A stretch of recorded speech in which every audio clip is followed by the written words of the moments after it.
Guia de Saúde.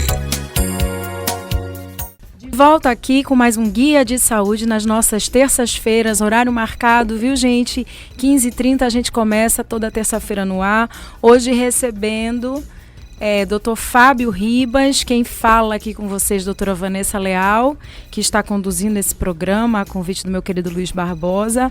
Zap da participação é o 98224-4621. Mandem suas perguntas. Vou passar a bola agora para a nossa querida Grazi, que já tem pergunta do ouvinte, Grazi. Vamos com você? Isso. Tem um ouvinte aqui, a Andresa. Ela é mãe de 2 crianças, uma de 10 anos e outra de 3 meses. Ela disse que seu filho de 10 anos, quando bebê, tinha as perninhas arqueadas. Mas aí ela teve a orientação lá atrás que era normal e hoje as perninhas dele tá normal. Mas agora ele se queixa de dor. Ela queria saber mais um pouco se é uma dor de crescimento. Isso, Grazi. A criança ela tende a nascer, o bebê, com essa perninha mais arqueada, que é o que chama de varo, né, que é o contrário do outro que popularmente chamam de zambeta, né, aquela perninha mais para dentro. E a tendência é que com o crescimento, né, a criança comece a andar, essa fasezinha dos 3 anos em diante, isso vá alinhando e ficando retinho mesmo o membro, né? Não seria um problema. Obviamente isso teria que ter sido avaliado para ver se precisaria alguma correção. E foi, né? Então a criança com 9, 10 anos, né, se esse membro está alinhado, não teria repercussão por conta dessa questão lá do joelhinho dele, da perna mais encurvada. E aí pode, esse termo dor do crescimento, né, é muito frequente, a gente pega, tecnicamente é o que a gente diz, tem que crescer não dói, né, não vai doer, só que a criança é muito ativa nessa fase, ela cai, ela brinca, corre, e aí pode às vezes incomodar numa capinha do osso ali que chama de periósteo e fica mais dolorido. E você vê que é uma dor normalmente noturna, a criança até às vezes acorda com dor, geralmente nas pernas, do joelho para baixo ali, e até só a simples toque da massagem da mãe ou até um analgésico comum, isso melhora e não traz repercussão nenhuma assim para a criança no futuro, como qualquer complicação. Que ótimo, né? Eu tenho aqui a pergunta de um outro ouvinte, a senhora Lúcia. Ela diz que trabalha em pé, não usa salto alto, mas que sente dor no joelho. Ela gostaria de saber se é o fato de ser sedentária, a questão de flacidez muscular, se é um problema. Aí ela queria saber uma dica. Isso, né? Quem fica muito tempo na posição em pé, claro que o salto seria pior, né? Mas e você tende a ter uma sobrecarga maior, né? A musculatura ela precisa ser, e as articulações precisam ser movimentadas. Pode ser por conta de um encurtamento, normalmente da parte posterior da coxa, que vem da coluna, descendo pela bacia, na parte da coxa até ali na batata da perna, na panturrilha, e também um enfraquecimento, né, da parte anterior, um desequilíbrio muscular. Então, ela tem uma sobrecarga maior, além da carga de peso naquele determinado ponto durante horas, talvez, né? Então, uma dica seria tentar se movimentar um pouco mais, nem que seja em pé, às vezes até você ficar num pé só e dobrar esse joelho para trás, dobrando a perna, fazendo um movimento, né, de dobrar e esticar a perna, alternando um pouco, até pela questão da circulação também, isso vai ajudar. E um calçado que seja adequado, né? Se ela tiver que ficar em pé realmente o tempo inteiro, aí teria que tentar uma atividade física para ter um reforço muscular, diminuir esse sedentarismo, que ajudaria, né, nessa questão. A fortalecer essa musculatura, que a gente chama, né? Alongar e fortalecer, seria o principal aí. Muito obrigada pela dica. Doutor Fábio Ribas, a gente ouve falar muito numa coisa chamada dor muscular tardia, que também estaria relacionada com a abertura das academias e a atividade. Chega a ser uma doença, chega a ser anormal, ou isso faz parte do processo de atividade física? A DMT, né, dor muscular tardia, é bem frequente isso. E em determinado ponto é até uma coisa normal, né? Você vai para uma academia, principalmente se você passa muito tempo parado, ou quando você muda o seu treino, só um tipo de exemplo, né? E você vai e você sente dor, às vezes no outro dia, famoso acordei quebrado, né? Não consigo andar, tudo, mas você percebe que é uma dor pelo esforço, não é uma dor na articulação, por exemplo, e isso tende a melhorar, com 2, 3 dias tende a melhorar. É importante, né, que as pessoas tenham cuidado com a automedicação, Porque se você faz um uso de um anti-inflamatório, né, no primeiro dia de dor, assim, que está incomodando, isso vai inibir aquela cascata, né, inflamatória, e aí isso até dificulta também a própria hipertrofia do músculo, né? Então você inibe também esse músculo dele cicatrizar em cima daquelas microlesões, né, que o exercício ele vai promover, então você não vai ter um desenvolvimento adequado da sua musculatura. Né? Então a ideia é que se realmente você tiver uma dor que passe mais de 3 dias e esteja limitando o movimento, né, aí realmente que procure uma ajuda, mas de uma forma geral isso faz parte e a tendência é diminuir a cada vez que você vai melhorando seu condicionamento físico. Então o que a gente escuta do no pain, no gain, não há ganho sem haver dor, realmente. Tecnicamente não precisa ser uma dor insuportável que limite. Mas faz parte, a dor faz parte. A gente, né, eu trabalhei com um atleta de alto rendimento, né, e ele sabe, né, o que chama dorzinha é o dia a dia do cara, né, você está no alto rendimento, aquilo não é uma promoção de saúde, aquilo é uma competição, a exigência é o máximo. Claro que isso é um atleta profissional. Para pessoas, né, do dia a dia, o objetivo é que você tenha esse desconforto para gerar um benefício. A partir do momento que o desconforto é maior que o benefício, aí alguma coisa está errada. Vamos falar agora também, uma outra atividade que a gente está vendo muito, a gente retomar, são as bicicletas, né, as ciclofaixas e as bicicletas na rua. Quais são os cuidados que a gente tem que ter, carregar criança na garupa, lesões específicas do raio da roda, e qual o cuidado que a gente tem que ter em relação a isso? Uma coisa engraçada, a gente fala na nossa parte ortopédica e cirurgia do joelho, se a população em geral adotasse a bicicleta, uns 80% a 90% dos ortopedistas iam ficar desempregados, porque seria As motos são os grandes vilões? Não, o que eu digo assim, se a bicicleta fosse usada, a gente ia ficar desempregado, porque não teria tanta dor de joelho, tanta coisa que isso fortaleceria e ajudaria. Né? Em relação a vilão, sim, aí a moto é o principal, né, de trauma, né, grave até, mas voltando para as bicicletas, né, é um excelente esporte, né, pacientes com artrose ou até que tem lesão de menisco ou até ligamentar, você não tem impacto, né, você gera uma mobilidade boa na articulação e isso é fundamental e não tem idade, você pode ir uma criança ou idoso, né? E os cuidados na rua, claro que, né, andar com segurança, todos os aparelhos de segurança, capacete, enfim, joelheira, tudo. E a obedecer, né, as leis de trânsito e utilizar as ciclofaixas. Algumas lesões a gente vê muito dia de domingo, né, aqueles passeios, os pais, ou enfim, responsáveis com as crianças atrás. E você citou aí uma das, né, nos plantões da traumatologia, inclusive vi até recentemente, você pega a lesão pelo o raio da roda da bicicleta. A criancinha está sentada ali naquele bagageiro, às vezes descalço, o pé não está apoiado, e aí ele entra no raio da bicicleta, né, dentro da roda. E aí você tem lesão de tendão do calcanhar, o Aquiles, né, até fratura exposta, uma coisa simples, e acaba a criança, né, tendo que ir para a urgência e ser operada, às vezes por uma coisa que era só prender o pezinho da criança, né, e ter mais cuidado aí no movimento. Talvez uma dica, Dr. Fábio Ribas, seria também a criança estar calçada como um equipamento de proteção, podemos dizer assim, usar um tênisinho, né? Sem dúvida, né? A criança com tênis, até aquelas botinhas de borracha, né? Que gostam de usar, isso ajudaria. O galochinha, né? Até tem as menininhas até usam muito aí, a garotada aí gosta de usar. E serve para moto também, né? A gente pega muita lesão grave de pé, tornozelo, porque o motociclista anda às vezes descalço. E aí, né, realmente, quando bate, tem trauma maior. Joia. Luiz Barbosa, alguma pergunta para o doutor? Sim, doutor, a gente cria todo esse clima aqui para fazer uma consulta gratuita, tá? Todo esse enredo todinho foi para me beneficiar nessa pergunta agora. A telemedicina já está regulamentada. Eu fui atleta, acredite, este corpinho aqui não me representa, né?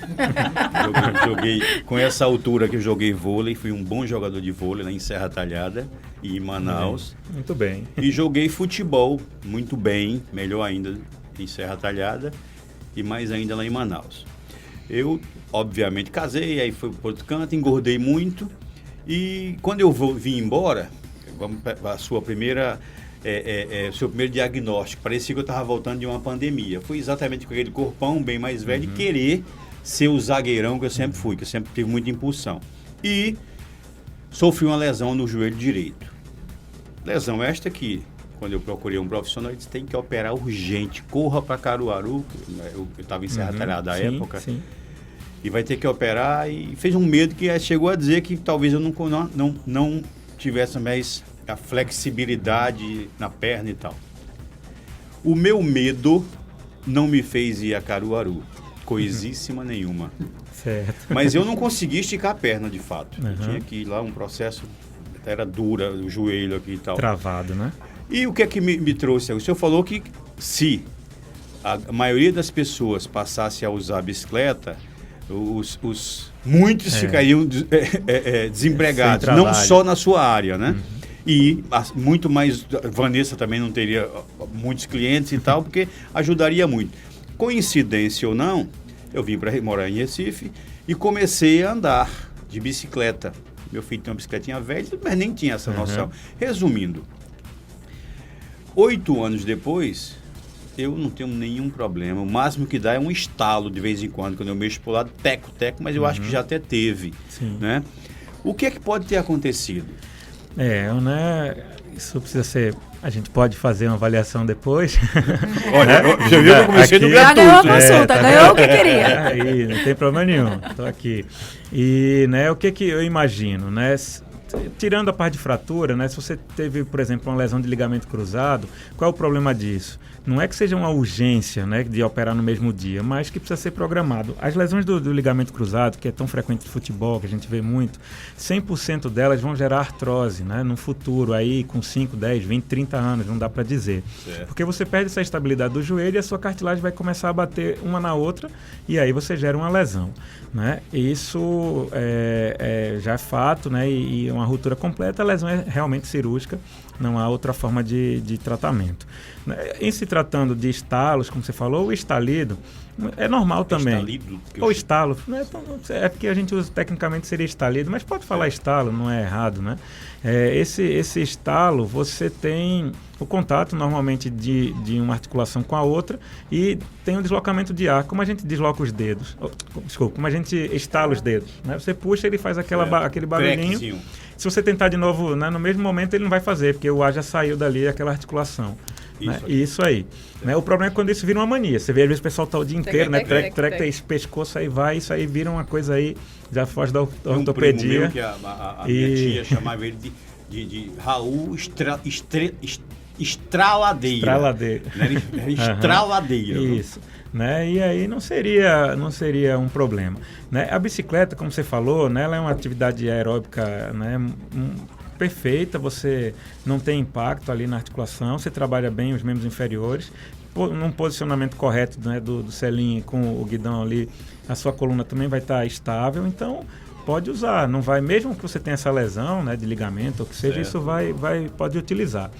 Então, na verdade, seria bom ver, né, o que foi que aconteceu para tentar prevenir. Mas não necessariamente hoje seja uma questão cirúrgica, né? Você pode manter isso e ter uma qualidade de vida muito boa, até porque a musculatura ali ao redor do joelho, coxa principalmente, funciona como uma capa, né? Uma proteção. E aí, quanto mais ela tiver resistência, menos impacto você tem na articulação e vai estar mais protegido. Maravilha, obrigado. Meu querido Luiz Barbosa, eu não entendi, foi a sua colocação, a sequência que você usou. Eu me casei, aí engordei. Quer dizer que é sempre assim, a culpa é nossa. A gente engorda vocês. Eu casei, daí engordei. Uma palavra antes, tem razão, me acomodei. Tá vendo? Ah, sim. Já não queria mais sair pra praça, Já não pro tinha campo. mais jogo. O Garrafinha Queria disse ficar aqui em um casa. negócio. Ele disse, Luiz, tem um ei antes. Me apaixonei. Casei, me acomodei, certo? Engordei. Olha a reclamação de Grazi no ar. Fiquem atentos os meninos. Se acomodou, não quer mais sair pra dançar, não quer mais passear, só quer ficar em Jogo. casa. Cadê o jogador Cadê de o jogador vôlei? de vôlei? Cadê o jogador de Aquele futebol? figura, né? Doutor, Só esse em cara casa. sumiu há uns anos, viu? Aproveitando a esposa, sua casa confortável, esposa amada. Até as filhos, caminhadas bebê. na orla faz É. tempo que elas sumiram. Então a culpa não foi do casamento. Vamos lá. Doutor Fábio, água no joelho. A gente ouve muito pessoal dizer, eu tô com água no joelho. O que vem a ser água no joelho? Isso, né? Um termo bem comum, popular, né? Você sempre escuta o pessoal dizer. E o medo maior ainda é de punção, né? Dessa água no joelho, né? Tirar isso aí. Nada mais é do que uma sinovite, que é uma inflamação do líquido sinovial, que a gente tem normalmente nas articulações, que serve como um lubrificante, que vai facilitar o movimento da articulação. Aí, por determinado motivo, uma lesão de menisco, ligamento, ou até um processo inflamatório mesmo, né, que a pessoa tenha, sei lá, de garganta, qualquer outra coisa, né, infecciosa, isso pode gerar essa sinovite, que é o aumento do líquido sinovial por células inflamatórias. E aí isso extravasa aquela parte ali interna que ele está mais armazenado naquela região articular, e aí aumenta o volume. E você vê, né, fica por cima, o joelho fica fofo, né, parece uma bola, né? E muitas vezes isso precisa ser puncionado com anestesia local. Realmente incomoda, porque na verdade o seu joelho já está doendo, né? Não é a furada da agulha ali para puncionar. Agora o alívio é imediato, né? A gente tem mais ou menos entre 12 a 15 ml de líquido sinovial no joelho, por exemplo. Eu já cheguei a retirar 100 ml de um paciente, né? O normal é 12, 15 no uma máximo. média assim, né, de um joelho saudável, Certo. né? Pouco, né? E aí você ter isso obviamente é renovável, né? Isso é feito um óleo, né? No motor você vai consumindo e ele vai produzindo naturalmente. E aí você tira às vezes 80 a 100 ml, né, desse líquido inflamatório, às vezes com sangue, né? E aí se houver pus, aí que o pessoal também conhece como água no joelho de uma forma geral, mas se houver pus, aí a infecção aí precisa ser operado, que já é uma artrite infecciosa séptica, né? Vamos falar então, que isso é curiosidade dos nossos ouvintes, a lesão do Ronaldo Fenômeno. Não tem como esquecer aquele evento, trágico evento, e ele né? sofreu que ele teve algumas, né? Ele teve algumas, uma delas ficou mais conhecida, a mais famosa. E que aí a gente quer saber o que foi aquela lesão e se essa lesão só acontece em atletas de alto rendimento ou se nós também estamos expostos a tê-la. Né? A gente está falando, o Ronaldo ele operou os 2 joelhos de ligamento cruzado e às vésperas da Copa do Mundo 2002 ele teve aquela lesão na Inter de Milão que ele vem correndo e cai no campo, você vê a patela sai, desloca, né? Imagem feia, né? E ali é uma ruptura do tendão da patela, o tendão patelar, que faz parte do aparelho extensor, para você esticar a perna. Para o pessoal entender, você pega a sua patela, você toca um pouquinho abaixo dela, vai sair um tendão que se liga na tíbia ali na frente do seu joelho. E aí ele rompeu aquilo, né? E então já seria um tratamento, né, de uma demanda maior de tempo, né, e para recuperação. Graças a Deus aí a história conta que ele se recuperou e foi campeão e foi o melhor do mundo naquela temporada. A lesão do tendão patelar, né, ela pode ocorrer por processos inflamatórios crônicos, né, de tendinites crônicas. Tem um termo chamado jumper knee, que é o joelho do saltador, né, de quem faz muito salto. Você, como foi jogador de vôlei, né, pode ter sofrido até, às vezes você sente aquela dor, mas passa batido, né, mais saltos, né, de atletismo, e isso o tendão também vai enfraquecendo. Uma coisa que a gente bate muito, porque lógico que o tempo vai passando e a medicina vai evoluindo, mas antes, anos 80, ali para trás, você fazia muita infiltração de corticoide no tendão. Até melhora aquela dor, mas ele perde a elasticidade, ele vai ficando mais, vamos dizer, popularmente calcificado, vai perdendo aquela força e aí ele tende a romper. Então você tem por degeneração, por desgaste, por trauma, né? No caso do Ronaldo é porque ele já tinha usado na cirurgia do joelho do ligamento.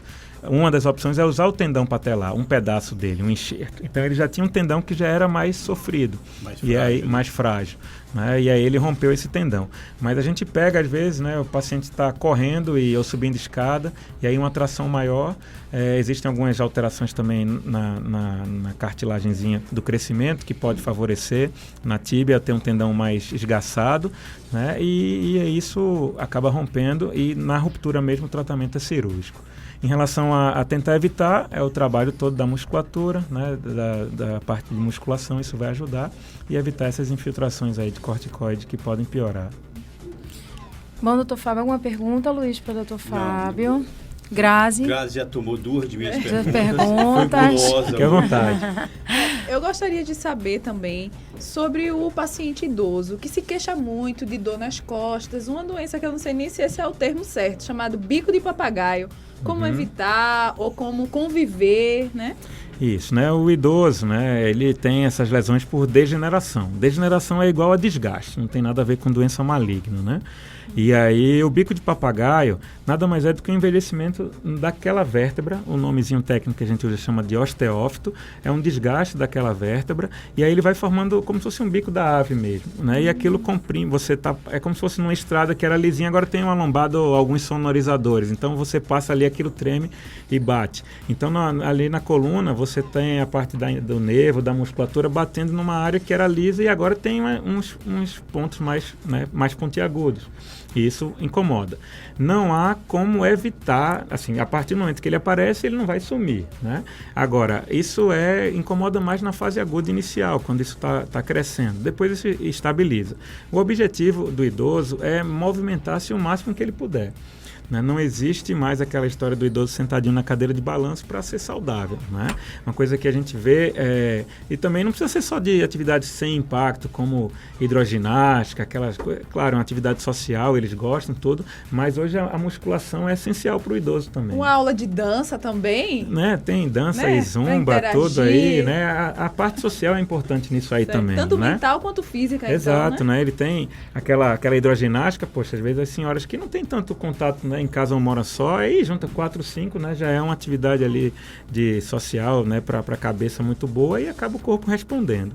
E a gente vê e pede muito que o idoso ele vá para o exercício físico de resistência, né, de academia, um funcional.